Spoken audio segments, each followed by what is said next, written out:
dentro del proceso de selección de consejeras, consejeros electorales de Tamaulipas. Está conmigo el consejero Benito Nasif, la maestra Adriana Favela, que se incorpora en un segundo, y el maestro Javier Santiago, y un servidor, Marco Antonio Baños. Bienvenido y muchas felicidades por haber avanzado bien en la parte del ensayo y bien en la parte del examen. Ahora te quisiéramos pedir de la manera más atenta que nos compartas algunas reflexiones para poder tener elementos que nos permitan evaluar un poco tu perfil profesional en otro tipo de cualidades.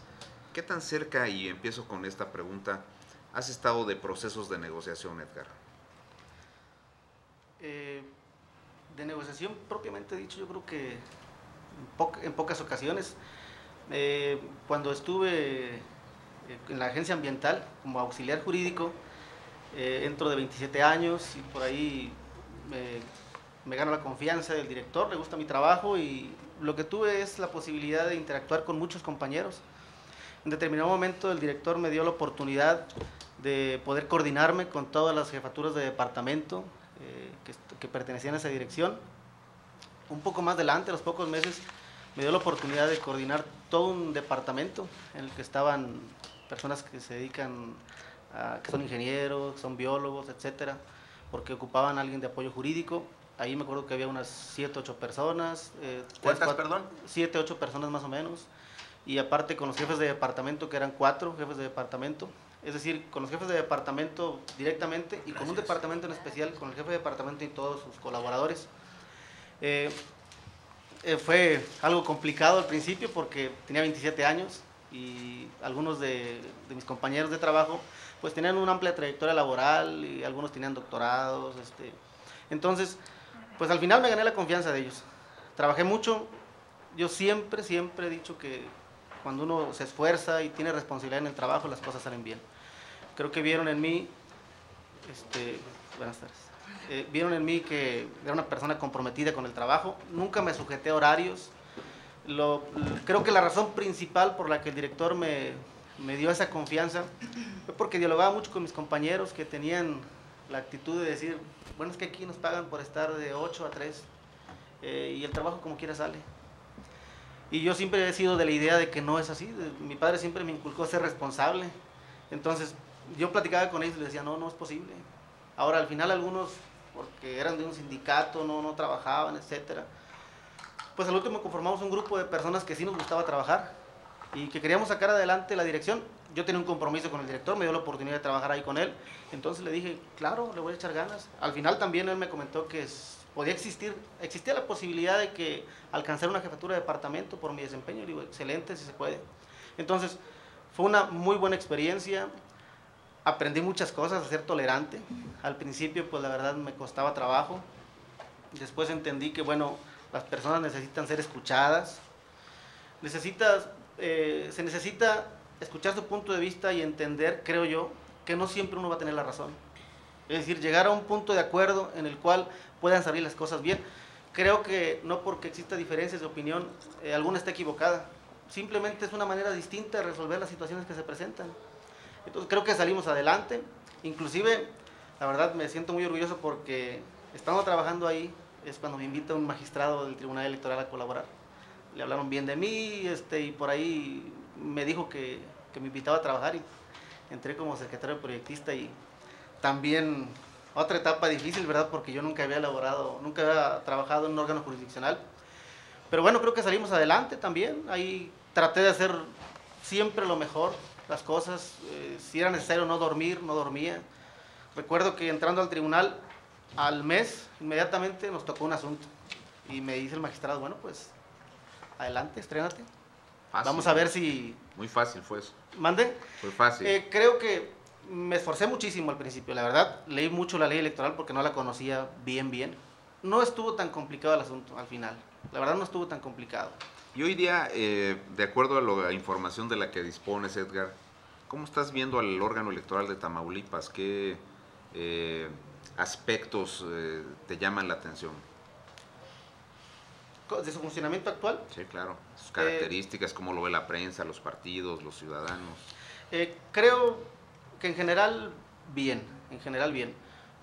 Conozco algunas personas por ahí porque coincidimos en cursos, son personas muy profesionales, pero que creo que como todo se puede mejorar, como en todos lugares se puede mejorar un poco.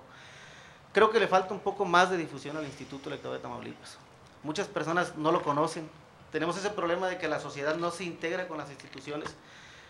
Quieren referirse al IETAM, que así son las siglas, y dicen el IFE todavía, o el INE.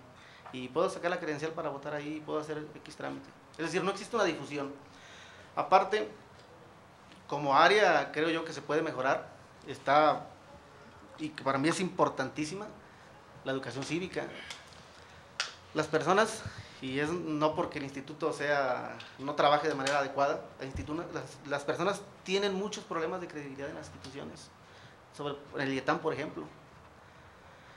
Se dan muchos comentarios de que en ocasiones algunas personas que lo integran son apoyadas por gobiernos, etcétera, aunque no lo sea de esa manera. ¿Por qué? Porque normalmente existe la descalificación de los partidos políticos que no obtienen el triunfo en una jornada electoral.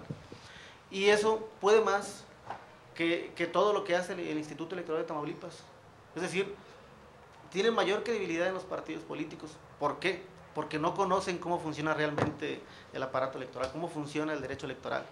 Hace falta informarles que los partidos políticos, cuando no obtienen el triunfo en un proceso electoral, en una jornada electoral, tienen la posibilidad, tienen mecanismos idóneos para combatir las resoluciones si no están de acuerdo.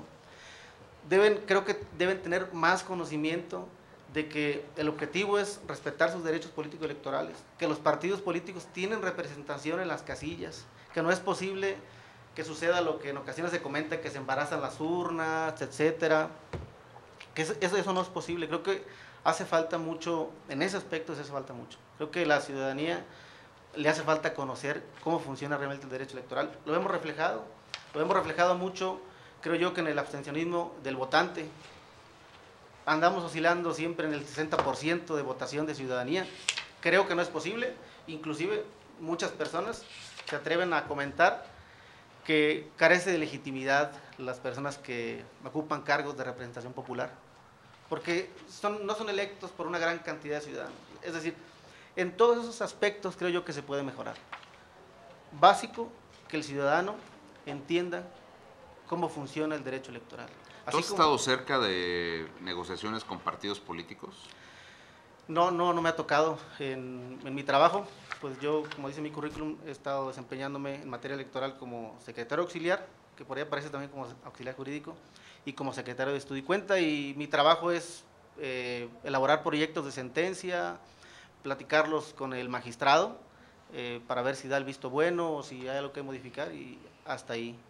Sí, recibimos representantes de partidos políticos, pero no es mi función, no tomo un papel que no me corresponde, no lo asumo, simplemente pues los recibo, los atiendo de la manera más amable a todos y los dirijo con el magistrado.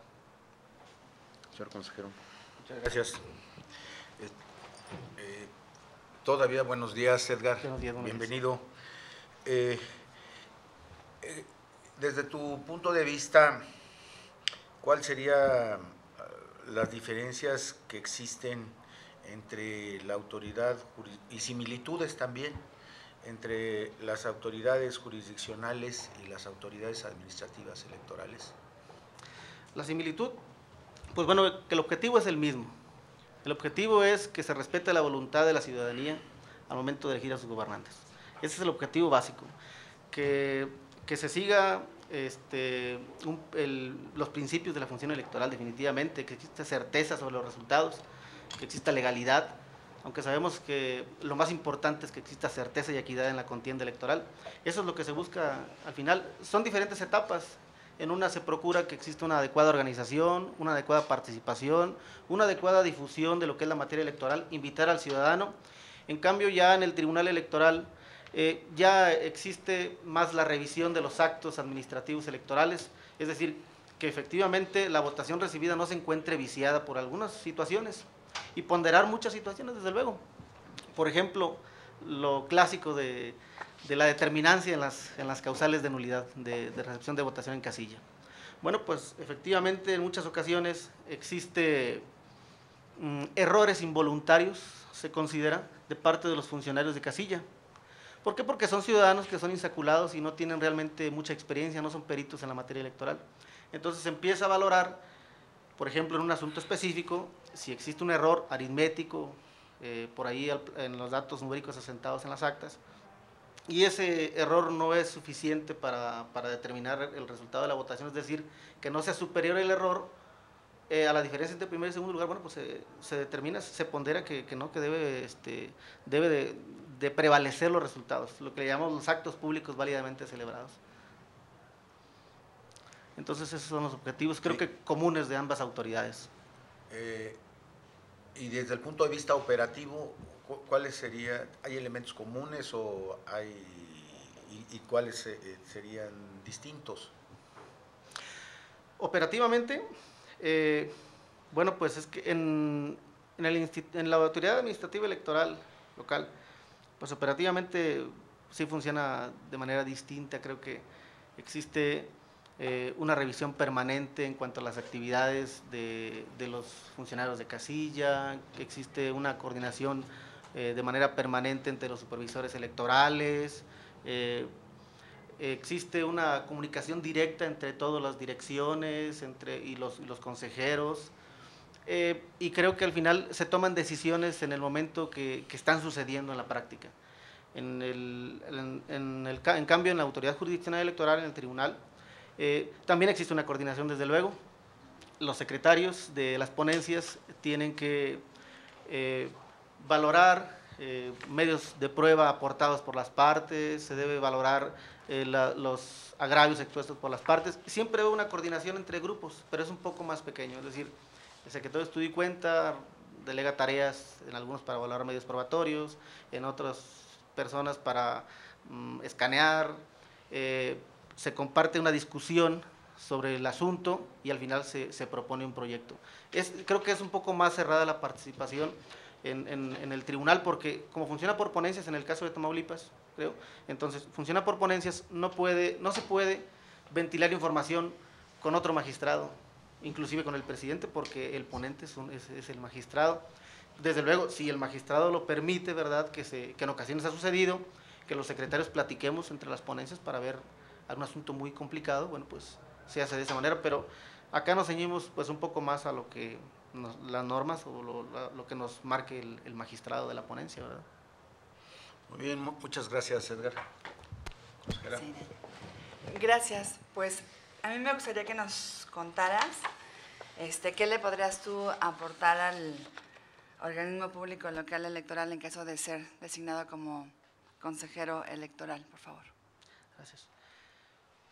Pues creo que mi capacidad, me esfuerzo mucho por estar al corriente en criterios, mi responsabilidad, creo que eso es muy importante. La responsabilidad es algo que he adquirido de mis padres y lo traigo en la sangre, por decirlo así. Creo que la responsabilidad es importante cuando uno está comprometido con la institución, de que salgan las cosas adelante, de que no importa los horarios, de que se tiene un compromiso con la ciudadanía y que no se puede uno desviar de ese objetivo por presiones, por ejemplo, de partidos políticos o personas ajenas a la materia, al órgano. Creo que las cosas salen bien. La honestidad es importante también. El compromiso, que tiene que ver algo también con la disciplina. Creo que hay que ser disciplinados también. Es decir, si se llega a consensar algún punto que no está del todo claro, se debe respetar la decisión de las mayorías, porque, por ejemplo, vamos a ocupar ocuparía un lugar dentro de un órgano que toma decisiones colegiadas. Es decir, es importante tener tolerancia, es importante ser responsable, es importante ser honesto. La honestidad y la responsabilidad son básicas. Para mí eso es muy básico. Las cosas, cuando uno se empeña en hacerlas bien, tienen que salir bien. Desde luego, porque en ocasiones, como es normal en todas las actividades, se nos presentan múltiples dificultades en el camino. Si uno tiene el compromiso y la responsabilidad de hacer las cosas se superan. A ver, Edgar, ¿y has tenido gente a tu cargo? Sí me ha tocado. Bueno, en el Tribunal Electoral entré como secretario auxiliar. El magistrado al final, aunque no tenía el nombramiento, me dio la oportunidad de funcionar como secretario de Estudio y Cuenta, porque ya cuando entré yo ya estaba nombrado el secretario de Estudio y Cuenta. Y entonces ahí, en el proceso electoral, tenía a un secretario auxiliar al secretario de Estudio y Cuenta y a un oficial. En la agencia ambiental, lo que les platicaba hace un momento, cuando era auxiliar jurídico, bueno, pues se me dio la oportunidad de coordinar por ahí un grupo de personas, de coordinarme con ellos, no tanto yo coordinarlos. Es decir, revisar los asuntos que salían, los dictámenes y acercarme con ellos para dialogar, para hacerles ver algún tipo de problema, por decir así, que existía en la manera en que expusieron la solución y cuestiones de ese tipo. Jerárquicamente es secretario auxiliar, luego secretario de Estudio y Cuenta. Sí, el primer nivel es secretario de Estudio y Cuenta. Ajá. Y el segundo nivel es secretario auxiliar. En la ponencia esa también estuve como secretario de Estudio y Cuenta. Oye, y lo que me llama un poquito la atención es, tenías el cargo de secretario de Estudio y Cuenta hasta septiembre de 2013 y después estás ya como secretario auxiliar en otra ponencia, pero dentro del mismo tribunal electoral. ¿Por qué? Sí. Bueno, yo entro con un magistrado, el que me invita y me dio la oportunidad de escalar a secretario de Estudio y Cuenta después. Pero bueno, por ahí en otra ponencia estaba un magistrado que fue mi catedrático y era amigo. Entonces él se acerca con nosotros porque le platico la historia completa, el secretario auxiliar de él renuncia porque se va como coordinador de una escuela de La Salle y luego de ahí a la de Derecho, de la Facultad de Derecho. Me invitan, me dicen, oye, apóyame por favor, porque pues tengo problemas con la proyección. Y ya lo platicamos con el magistrado directamente fue con mi jefe, y le digo, ayúdame, tú como quiera tienes más personal, él pues es capaz, quiero que me apoye en estas tareas. Se vieron muchas cuestiones, sí lo valoré la verdad bastante, porque me había costado llegar a ser secretario de Estudio y Cuenta. Pero como quiera el magistrado me comentó, mira, al final el secretario de Estudio y Cuenta que estaba en la ponencia del magistrado que me invita, pues ya estaba a punto de jubilarse por la edad, y me dice, mira, él como quiera pues ya se va a retirar, él ya me platicó que se va a retirar, inclusive lo platicamos, entonces vente conmigo, apóyame, hay amistad, necesito que me apoyes, y al final vas a subir como secretario de Estudio y Cuenta. Yo sé que es complicado para ti, entonces fue muy difícil, pero al final dije, no importa, o sea, es decir, yo no estoy casado con la idea de que este puesto es importante para mí. Yo creo que es importante ir demostrando, y para mí fue un reto diferente trabajar con un magistrado que trabajaba totalmente distinto que el magistrado con el que estaba anteriormente, totalmente diferente. Okay. Creo que lo logré. También me ha dado esa confianza de elaborar los proyectos directamente. Me siento muy, muy orgulloso de haber aprendido muchas cosas que al principio eran difíciles, pero me siento muy contento. Ok, gracias, Edgar. Sí. Es el turno del consejero Benito Nasif. Gracias, consejera Favela. Edgar, felicitarte por tus resultados en este proceso de selección. Particularmente destaca el buen puntaje que obtuviste en el caso de tu examen, y que creo que refleja tus conocimientos en materia electoral.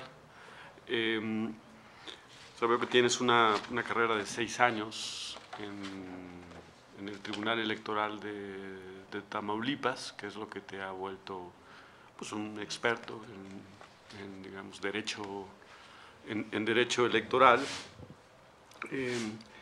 Y con la reforma electoral pues, que se terminó de aprobar en 2014, surgen muchos temas jurídicos pues muy relevantes en la gestión y en la administración electoral local, porque muchas atribuciones que antes quedaba claro que eran locales y había una clara separación de lo local y lo federal, ahora han quedado un poco mezcladas, ¿no? Recientemente Tamaulipas, por ejemplo, modificó al hacer su legislación, adaptar su legislación local a la reforma constitucional, modificó la fecha de inicio del proceso electoral.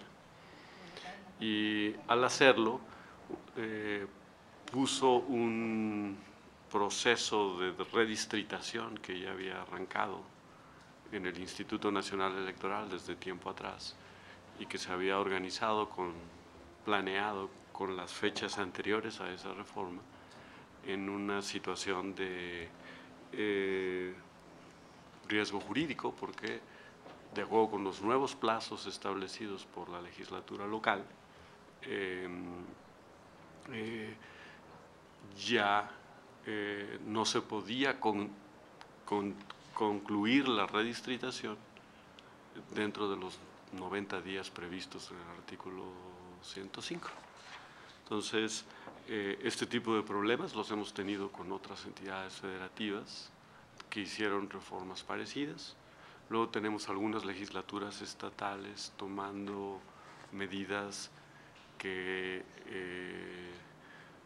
no queda claro que sean sus atribuciones, sino las nuestras. Sí. ¿Tú tienes algún diagnóstico de ese tipo de problemas que pueden surgir en la aplicación de la reforma electoral en Tamaulipas? ¿Tienes alguna idea de qué ruta se puede seguir para resolverlos? ¿Cuáles son los que más te preocuparían?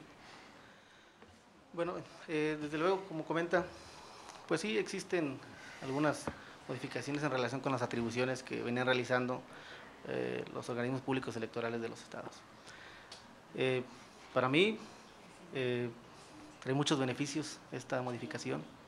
Algunos mencionaban que es atentaban de manera flagrante contra el federalismo, etcétera. Creo que no. Yo creo que no. Creo que esto nos va a ayudar demasiado. Al final, creo que el fondo de este asunto es organismos públicos electorales no estaban realizando su función de manera adecuada. Vamos a asegurarnos de que la realicen de manera adecuada. Es decir, no se les quita esas atribuciones. El INE, por decirlo así, lo concentra y lo que hace es valorar las capacidades de cada uno de los institutos electorales para ver si tienen esa efectividad para realizar esas funciones. En caso de que se acredite que el determinado instituto electoral, como Tamaulipas, cuenta con las capacidades técnicas, humanas, etcétera, para desempeñar alguna de las actividades que antes desempeñaban, se le van a ceder. Es decir, el objetivo aquí más importante no es tanto si se le dan o se le quitan atribuciones a un instituto electoral. Lo importante es asegurar que las cosas se hagan bien, que se respete la voluntad del ciudadano, entre otras cuestiones. Ese es el objetivo desde mi punto de vista. Va a ser más eficiente cada una de estas actividades, la geografía electoral, la fiscalización de los partidos, la capacitación electoral. Es decir, se va a valorar muchas cuestiones. En el caso de algunas entidades federativas que quieran regular lo relativo a la geografía electoral, bueno, pues creo que con esa simpleza sería inválido todos los actos, ¿verdad? Porque no es una atribución que le corresponde. No tiene ninguna validez. Es decir, lo pueden hacer. No creo que se cree un conflicto de fondo porque la legislación y la Constitución son muy claras en ese tema. No creo que se dé algún conflicto. Creo que solamente, bueno, esa es otra ventaja que tiene esta reforma. Al existir este procedimiento, creo que se está valorando las capacidades de cada una de las personas que aspiran a integrar ese órgano. Entonces, van a ser personas capaces, se van a valorar cuestiones de coordinación, porque es lo fundamental. Al momento de que se toquen esos temas, por ejemplo, de distritación, bueno, pues las personas que llegan a integrar ese órgano van a tener la certeza, van a conocer exactamente a quién le corresponde esa atribución. Y va a existir la posibilidad de que se dé una coordinación con el Instituto Nacional Electoral. Va a haber intercambio de experiencias, es decir, yo veo puros beneficios. Riesgos, creo que como en todo existirá algún riesgo, pero insisto, cuando existen personas que tienen capacidad probada en este procedimiento, que son responsables y que realmente tienen puesta la camiseta, que saben qué es lo que van a hacer, que el objetivo fundamental es respetar la voluntad del ciudadano, creo que las cosas tienen que salir bien. Yo no veo ningún riesgo en ese sentido, veo muchas cosas positivas, como lo digo. Existe una coordinación, un intercambio de ideas muy sano. Bueno, ahora con el servicio profesional electoral va a haber personas capacitadas, no va a existir un cambio constante, es decir, cambio de consejeros y se van todos y los que llegan a capacitarse, etcétera. Entonces, yo veo muchos beneficios, entre esos los que le comento. Muy bien. Finalmente, Edgar, pues desde luego destaca que eres licenciado en Derecho, de otra manera la trayectoria profesional que has tenido no habría sido posible. Sí. Pero aparte de tu grado, de tu licenciatura en Derecho, ¿has realizado estudios de posgrado? ¿Cómo has continuado tu formación después de concluir la universidad? Sí, estudié una especialidad en Justicia Electoral en el Centro de Capacitación Judicial del Tribunal Electoral del Poder Judicial de la Federación. Asisto de manera constante a diplomados, estoy tratando de empezar a dar pláticas en universidades. He sido catedrático adjunto en la Universidad Autónoma de Tamaulipas. Actualmente me estoy iniciando por ahí en una maestría, que bueno, pues no lo puse también en el currículum porque no la estoy iniciando prácticamente, pero sí quiero seguir. ¿En qué es la maestría? Ahorita estamos en el área de tronco común, la quiero hacer con énfasis en constitucional, y desde luego quiero seguir estudiando, quiero hacer una maestría en Derecho Electoral, en Ciencia Política, quiero hacer varias cosas todavía. Ahorita me llama mucho la atención esta materia, me gusta muchísimo, y ahora sí que no digo que alguien dé un discurso. Yo no soy una persona que dé discursos y que diga que me comprometo con la ciudadanía, etcétera, porque lo traigo en el corazón. No. A mí realmente sí me interesa que se hagan las cosas bien. No digo que el IETAM actualmente lo está haciendo mal. Yo creo que se puede hacer las cosas mejor. Yo creo que yo tengo la capacidad de hacer las cosas bien. Soy una persona responsable, una persona honesta y que sí valora muchas cuestiones. Que no soy capaz de vender la voluntad del pueblo por muchas cuestiones, por dinero, por ejemplo. Por ejemplo, yo le voy a dar un ejemplo así rápido. Cuando trabajé en el instituto, en el registro público de la propiedad, era registrador, había egresado recién de la universidad, no tenía un excelente sueldo, ¿verdad? Iba empezando a laborar. Se me acerca una persona y me ofrece una fuerte cantidad de dinero y una camioneta nueva por hacer un registro de una propiedad. Y me dijeron que no había ningún problema porque ya se había presentado muchas veces. Claro que si yo no hubiera sido una persona honesta lo hubiera aceptado porque pues, no tenía dinero, no tenía carro, muchas cosas, muchas carencias. Sin embargo, no. Es decir, yo traigo muy arraigado eso, ser honesto. Afortunadamente en ese lugar también entraron nuevas personas en la dirección y cambiaron el sentido total que tenía esa institución. El director hizo una renovación, tuvo que haber despidos, personas al penal, procesadas. Y actualmente, gracias a Dios, pues y bueno, el director que tuvo la voluntad de hacer las cosas bien, funciona perfectamente ese lugar. Pero esa fue una experiencia muy importante para mí, creo yo, porque muchas personas se pueden ver tentadas a eso. Yo lo que hice, ¿sabes? Me acuerdo, revisé, pedí muchos libros hacia atrás para ver qué es lo que estaba pasando y dije, no, yo no puedo quitarle una propiedad a una persona solamente por aventar una firma. No va a pasar nada. Pues no. No, yo las cosas las digo con honestidad, no soy persona de discursos, las cosas las digo con honestidad, siempre. Quienes me conocen creo que lo saben. Muy bien, Edgar, muchas gracias.